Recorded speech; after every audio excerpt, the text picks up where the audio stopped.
So, you know what I'm saying? He's like, yeah, I saved a few bags of the good weed for us to smoke. You know what I'm saying? So he's like, here, roll these up. So, I rolled two blunts up, Phillies back then.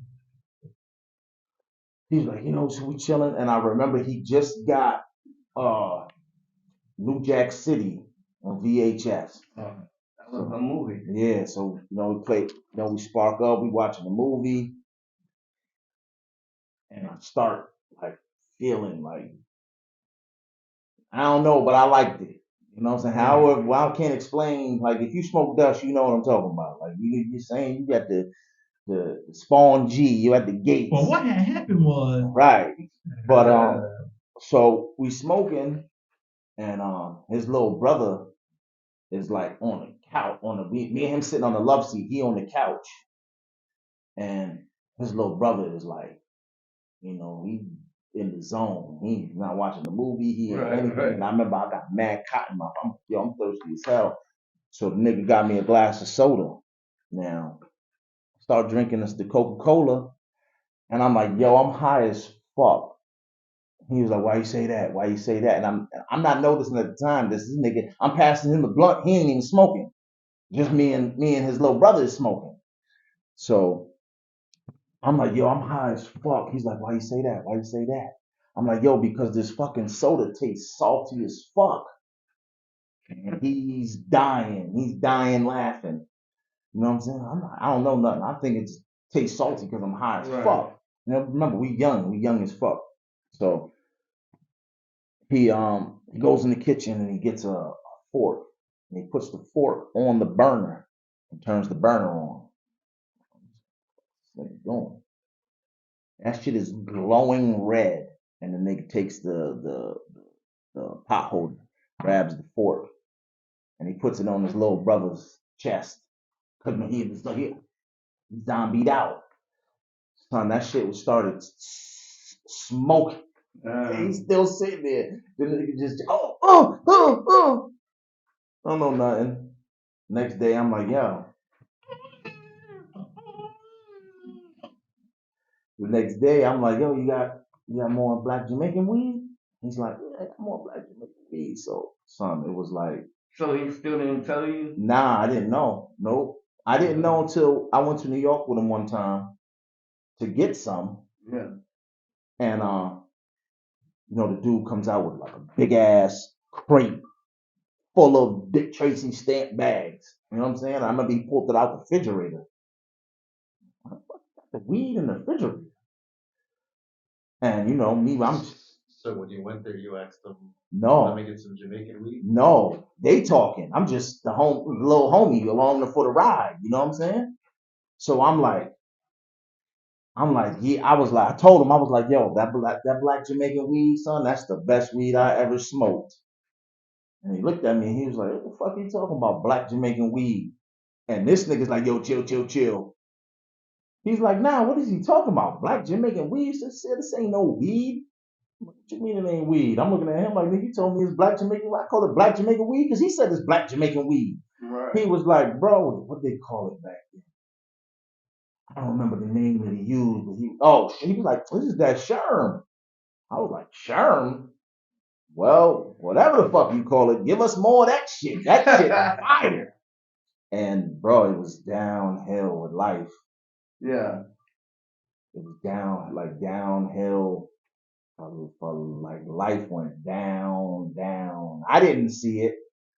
I'm still dressing fly, still got jewels, but like, yo, it's not even me no more. Did he eventually tell you that you was smoking dust? No, the Connect told me.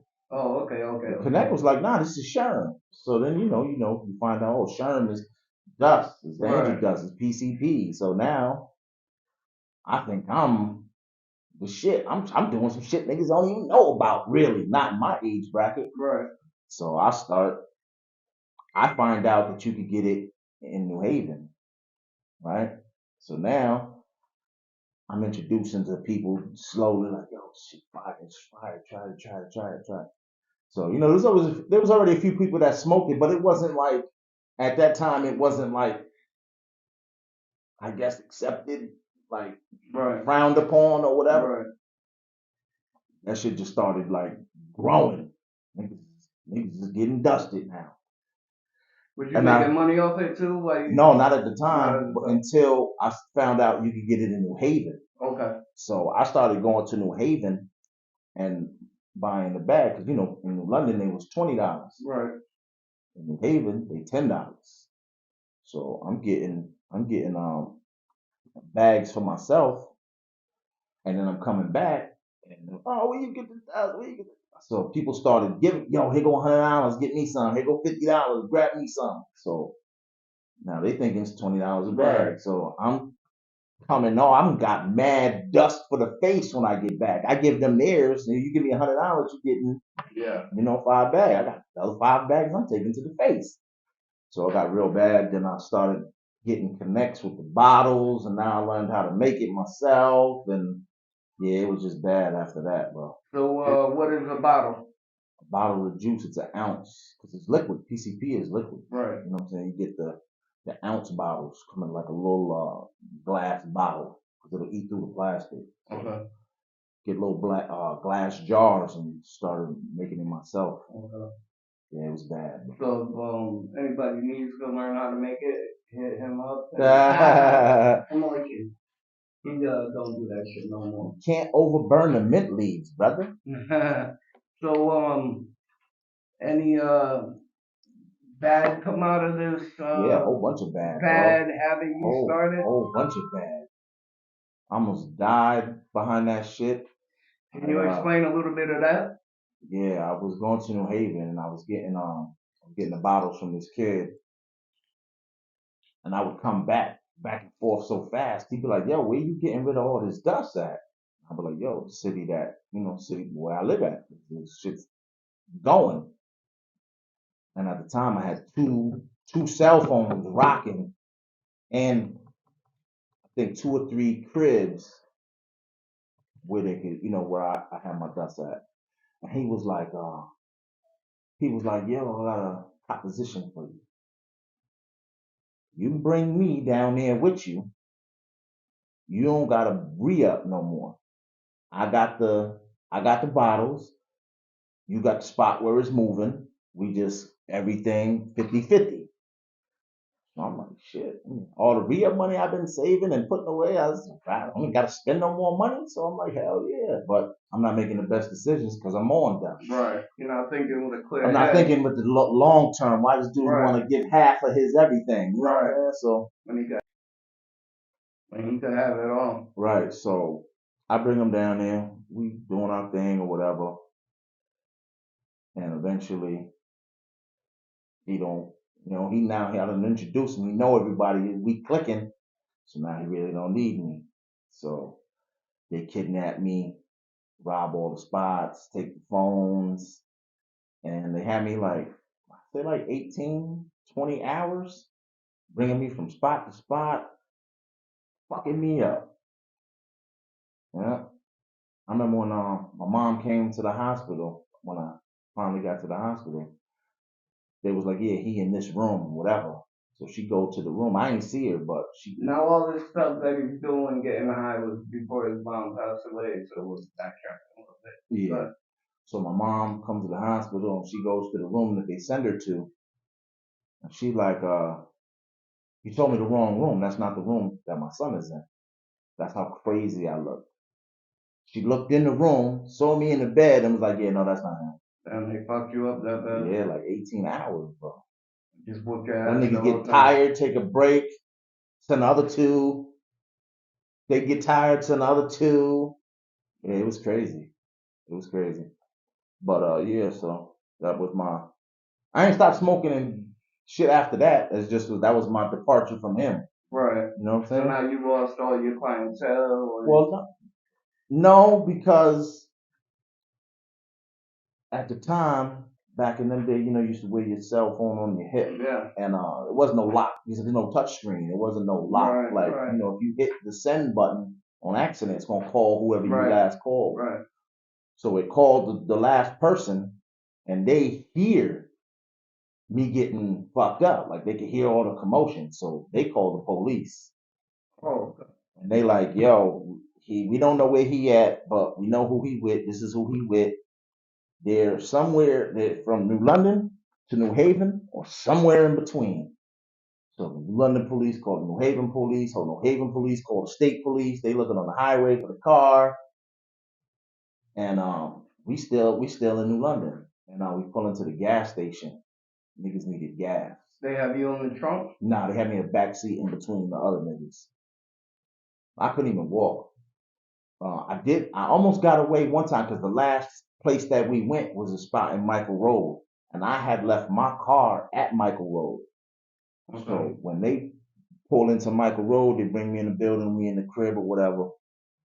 I'm like, yo, I gotta, this last little bit of adrenaline rush. Right. Boom. You know what I'm saying? Now they're not watching me now. I'm so fucked up. They're like, oh, he can't, he's done. You know what I'm saying? So I bolt out the door, and you know what I'm saying? My eyes, especially this one, was like shut. I'm trying to, and where my car's all black. I had the black Aurora. It's all black. And where it's parked is dark. I'm in the back parking lot. So I get to my car and I can't get the key. You know, it was before the clickers. I can't get the key in the hole. As soon as I get the key in the hole, one of them was on me. Pistol with me in the eye, boom, bust my shit open, drag me back in. Now, mind you, the keys are still in the door. Right. So they grabbed me in the car. They took them, we going back to New Haven. I'm like, I know what that means. When we get to New Haven, it's a wrap. I gotta try to, but I'm like 18 hours and I'm fucked up. So we pull into the gas station, and you know, people are already looking for me. You know what I'm saying? They don't know, I don't know. Right. So they're not trying to be on the low. They just going where they going.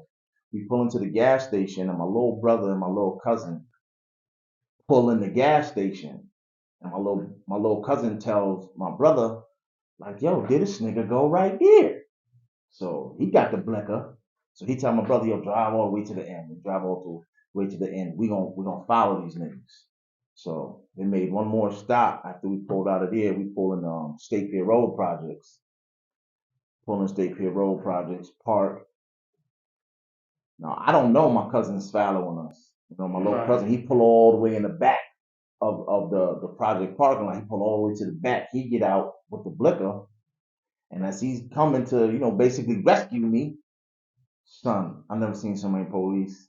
These niggas came out of like behind every building in State Pier Road, son. Yeah. Freeze, everybody, freeze. Like, I can't even hardly stand up on my own. So the main nigga, he was a big nigga, like 6'5", big dude. You know, like he's letting go because he got to put his hands up, but I'm like holding on his shoulder because I'm gonna fall. Police come up and they're like, yeah, we got you. We already know what's going down.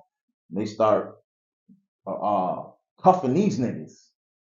They're like, yeah, we already know you kidnapped them. You know, we got the call. People already told us. We know the story. Now, I'm like, nah, those are my mans. Uncuffed them. They my man. They just rescued me. Because I'm good now. The police is here. I'm escaped. You know what I'm saying? I'm like, yeah, nah. They just rescued me from the niggas that was doing this. Right. Cop is like, bro, we already know. I'm like, nah, you got the wrong story. Whoever told you don't know. I'm telling you, this is my man. They just saved me from the niggas. You was still covering their asses even though you were getting your ass whooped. Right.